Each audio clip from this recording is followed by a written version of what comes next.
I'm going to be just totally straight. If you can acknowledge, be a little honest here and acknowledge Mhm. that you desire to have this experience, then friggin' figure out how to get it. Thank you so much for joining us today on Second Act TV. Today, I'm so excited to welcome back love expert, love coach, Junie Moon, the author of Loving the Whole Package, Shed the Shame, and Live Life Out Loud. And her guy, the guy in her life that she met after 50 is what we're going to talk about today. Dr. Michael Mendribil, transformative coach and functional medicine practitioner. Junie, Michael, thank you so much for joining us today. So psyched to be here and to share. Yeah, totally great to be here.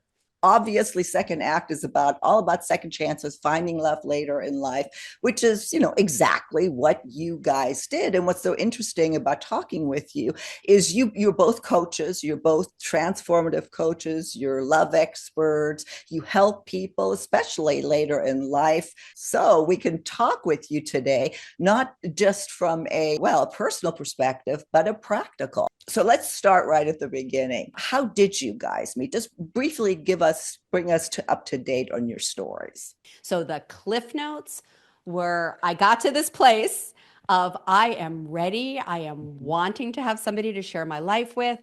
I decided to go on Hinge, and it could be a lot of different apps, but I went on Hinge. And before I even opened my phone, I said, I'm going in. And this person, if I even swipe, I'm only going to swipe once. And if I swipe, it's got to be someone that I'm 100% sure is going to be someone I actually want to talk to, someone from my world. I swiped the next day. I get this message. Oh my God, I can't wait to talk to you. We hopped on Zoom, and the rest is history. And do you see it that way too, Michael? Yeah, I wasn't swiping. I had only been on the dating apps for maybe 3 weeks, but I had been for a year plus actually creating my ideal partner in my feeling and in my being and in my journal, and just trying to be that resonant with her. And I had some false starts along the way until June showed up. I'm teasing you here a little bit. Obviously, you guys are on a wonderful journey, but online dating can be so frustrating. And a lot of our audience watching, they don't believe online dating can happen. And while I don't necessarily want to focus on that in our conversation, did you have frustration with that? I mean, is there any sort of words of wisdom you can share at this point? Yes. I mean, so many clients come to me saying, help me with online dating, or I don't want to do anything with online dating. It's a shit show, all that stuff. Right. And I'm like, yes, and it's like, yes, there are some things that are so challenging and so kind of icky. And if you know what you're doing, it's a whole different trajectory. However, you got to do the pre-work. You've got to, like what he said, like, how are you? Where are you at with your own life? I mean, there's some of the pre-work to like really get clear about who you are, have a fulfilling life, and then open up to online dating. Because if you don't do that stuff before, it really is kind of walking through a really dark, scary garden, or forest or whatever. Michael, for you, what were you frustrated with it? I'm sensing just a little bit that you had some frustration It with was online. very different for me. I was actually very reluctant to even go on the dating apps. And it was only with the encouragement of a couple friends that I did go on the dating apps. So I didn't have that much experience with it. But what I saw really early on is like, oh my gosh, it can be a whole dopamine trap of swiping and seeing and phone calls but I was pretty clear on who I was looking for, I think that made all the difference for me. And I got closer and closer, in fact, I was dating a woman for a couple weeks. We went on 6 dates in a 2-week time. It was mostly good, except for there was something that was not right for both of us. And she broke up with me. It was like, not that we were really into anything. And the next day I get June's message through Hinge. So there's something about like the timing of it all. So I didn't have the frustration with it, but I would say now it's like, I'm glad that I did. I'm glad that I went on, and I'm glad that I was really clear of who I was and what I was looking for. Well, it is. Online can be, I mean, it can be the greatest tool, and it can just, yeah, it can be horrible. And I totally get that, but it's like just like keeping that little bit of hope open. I always try to encourage people to do that. I too, Paul and I met online. We're now, 13 years into the making. One of the things I want to add about frustration is that at this stage of life, we know we don't want to waste time and Mhm. spinning our wheels. And I learned soon out the gate, I was like, I don't want to sit across the table from someone I'm not interested. Waste of time. I don't want to spend time talking to all these people that are not a good fit. So I really needed to get crystal clear about what was most important for me and unpack some of the stuff that was in the past that had me Mhm. kind of hoping and clinging to the wrong people to be able to Right. call in somebody very differently. So that's what's really sweet about people. We're in our 60s. So to do this at this stage of life going, yeah, our time is precious. I did get frustrated with the waste of time. And then I was like, well, Mhm. wait a second, how do I do this differently? Well, you just brought up three questions that I want to ask, which is one, how did you know that this is more than just a date? And what is that fine line between moving too fast, which we often talk about, I think you and I have talked about it, and wasting time at our age? As soon as I saw her post, like on Hinge, every single thing she said was so unique and like it just resonated with me. And so I think to her credit, she was really clear of who she was and what she was looking for, and that came through. And I got her whole vibe just from her profile. So I knew right away that I really wanted to meet this person and talk to this person, that she was from my world. I don't know. How fast did we really take it, you know? I think it was both. At least for me, it was like, oh my God, he's amazing. And I'm not jumping in to the deep end just yet. I want to test the waters. I mean, we didn't have sex until like at least a month in, right? Which Totally. Yeah. I really was dedicated to having that depth and that connection and that safety, which was Mhm. not my MO in the past. And I was like, if this person really means something to me, I want to go slow and honor myself along the journey. So we went fast, we went deep, and we also went slow and we honored the journey at the same time. So what's obviously coming across clearly is that you both knew what you're looking for. You both knew what you wanted, and we have tons of videos on that, how to get there. But you guys kind of proved that point again. For you personally, were there in the past red flags perhaps that you didn't see, that you were looking out for here, so you didn't do that again? Because quite frankly, you two are like 16-year-olds. And I love seeing that we at our age, yeah, we can be just as giddy. I love it. I went out with another woman for about 6 months, Mhm. prior to meeting June. And it was so different. There was a lot that was really great about it, but there was a lot that was missing that I didn't realize it until it went along. So when I started, with June, there were way more green lights, like, oh, it's like she would respond real quickly to my text, just acknowledging that she received it, even if she couldn't. And so for me, that was very different than what I put up with in the past was, not hearing for a day or two or three, I felt like, oh, this is a green light. This person is wanting to be in connection with me, is feeling connected. I was looking for more green lights. And if there was a red one, I don't know. I don't think I saw it. That that's what I did. Like I was hungry for Mhm. that connection, hungry for that attention and all that stuff. Yeah, because we talk about red flag blindness, when you're in that state and you just met somebody that you're just, oh my gosh, this is the one.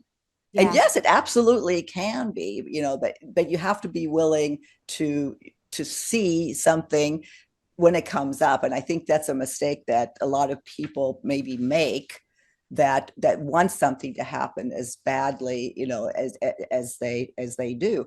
Any Yeah. advice on that? Yeah, I think I just want to add, like early on, like we would really go deep on things that we were curious about, whether it was like, how we dealt with money, or it was about what a safe container looked like for us, what commitment meant. We had clarifying questions really early on. Well, there's something about oversharing versus getting into stuff that you need to talk about. Yeah. And I'm very insecure, quite frankly, when it comes to stuff like that. And when I hear people advise that, no, go into that early, you might as well know. I'm thinking, well, no, that because that could ruin everything. You guys kind of prove, no, it can move it along. It exactly where it needs to go. Well, you're going to find out sooner or later. Don't you want to find out sooner? Because the later sucks. You've spent 6 months to a year and you think it's all good. And then you start asking the important questions. Yeah, it can be a little uncomfortable sometimes. Sexual history, like all that stuff.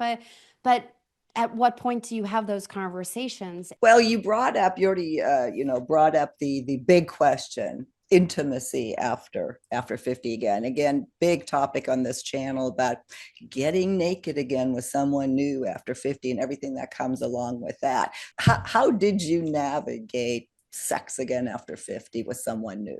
I was really clear with myself that I was not going to jump into bed or get naked until I was completely comfortable. And Mhm. I think it was the third date that there was something going on in my town, and I knew it was he lives kind of far away. So I was like, you're going to probably want to sleep over. And I set healthy boundaries around, hey, do you want to do this? You can sleep over, and I've got a couch in my living room because and I trusted him at that point that I knew I was safe, and I set some parameters around, I'm not ready for this and I want to take it slow because you matter to me. What was going through your head then, Michael, when there's do you want to spend the night? What were you thinking?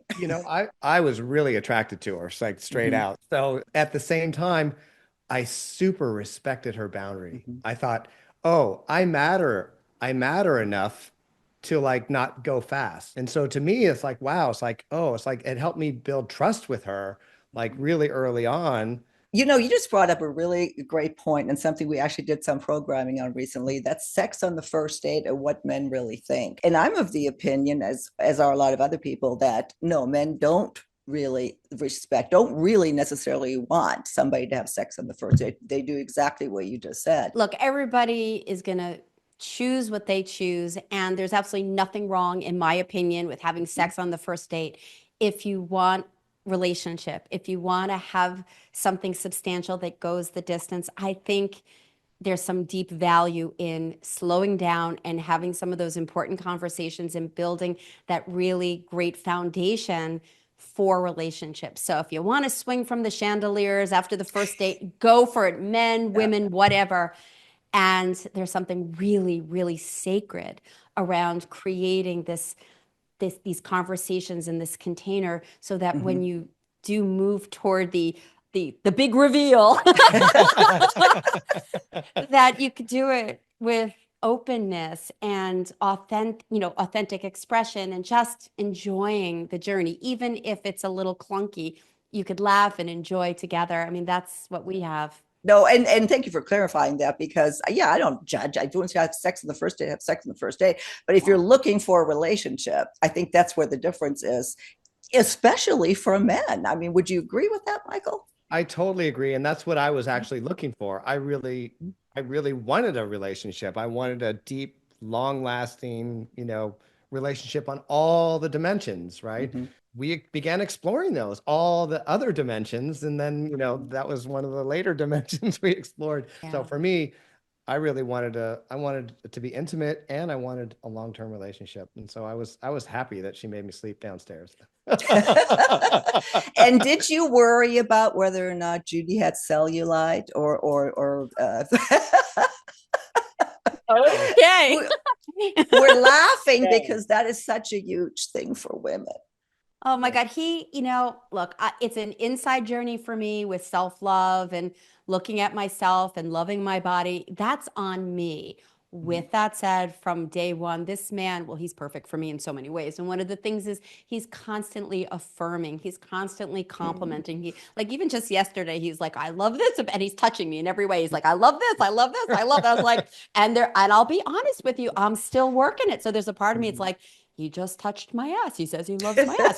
He just touched my thighs. And yes, I have cellulite. It's like, is this really possible? That's on me. Mm. But this Yeah. man is constantly telling me how beautiful I am. I feel it. I believe it. Now I've got to believe it for myself. all the women on our show are going to want you now, Junie. You shouldn't have brought him. Yeah, I'm totally taken. And I know that. Yes, I'm happy to share his wisdom with all of you. And yes, I know he's mine. I was going to, this is a little aside, but we met on the dating apps, and there was a point at which I deleted all the stuff from my dating apps, and she said she deleted hers too. And I said, but did you cancel your apps? And she goes, no, I just, did this. And I so paused it.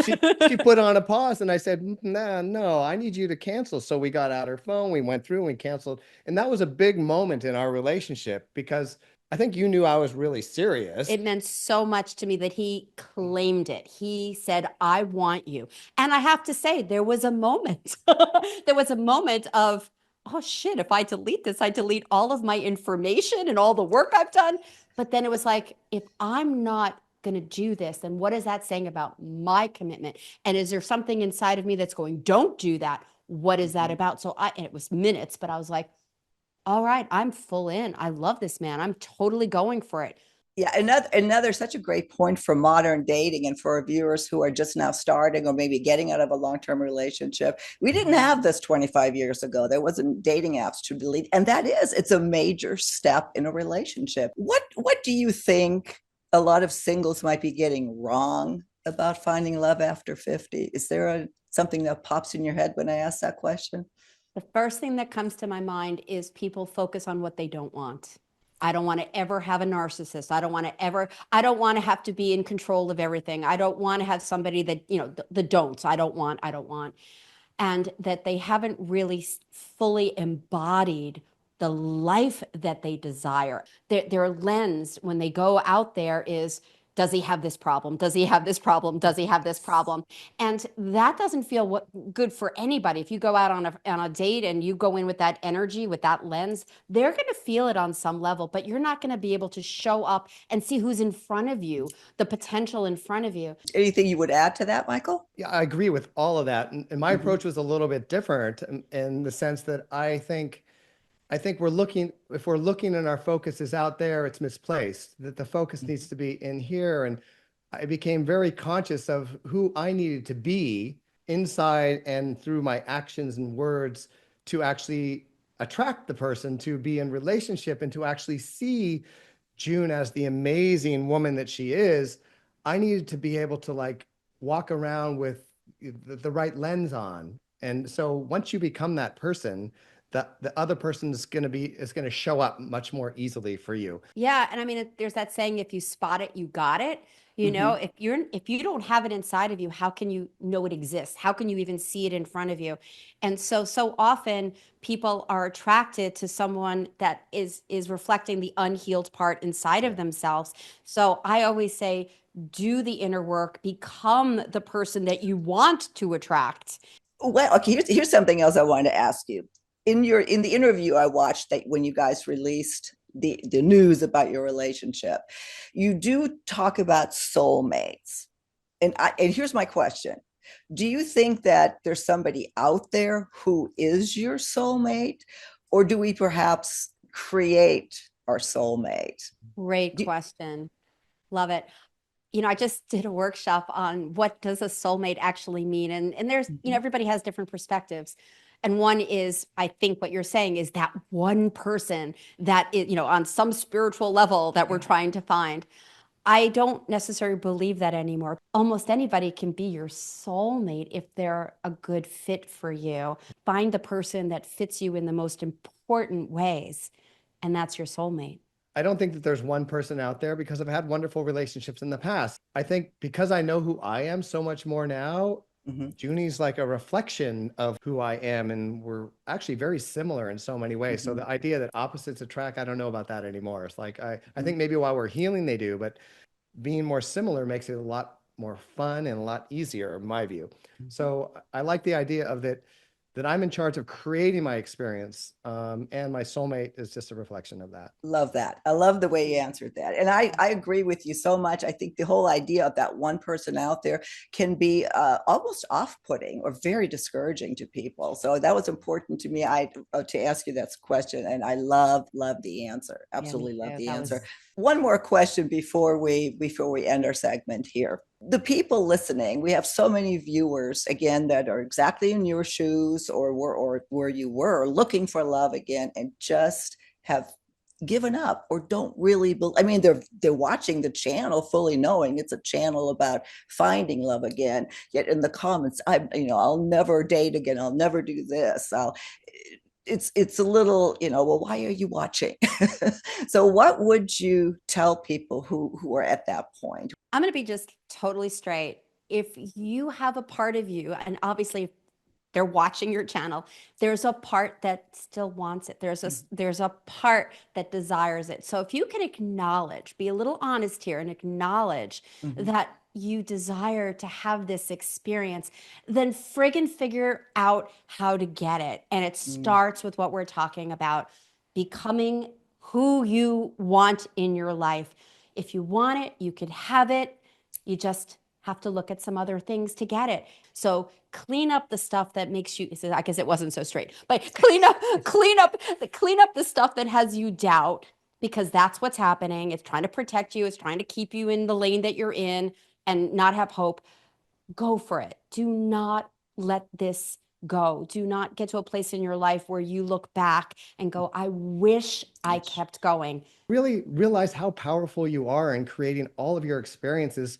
So I would encourage people to ask, well, how are you keeping that out of your life? How are you keeping the relationship out of your life? So it's kind of a reverse of trying to attract it. It's like, well, how are you pushing it away or keeping it away? Maybe by how you're thinking or viewing or what lens you have on about dating, and not around blame, but just around a curiosity. How might I be keeping this away from me? Oh, that was good, wasn't it? I love that. I don't think I've ever heard it put that way. Absolutely. Absolutely. Well, on that note, it's always great to hear stories, that yes, you can make it happen. I mean, that's what we do here every day. Yes, you can find love out there. So if any of you watching would like to get in touch with Michael or with Junie, maybe coach with them, we'll have all the information in the show notes below. We will link to your website, and both of you have podcasts.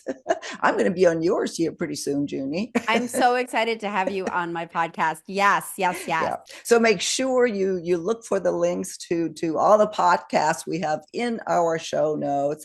And I look so forward to having you back again soon on Second Act TV.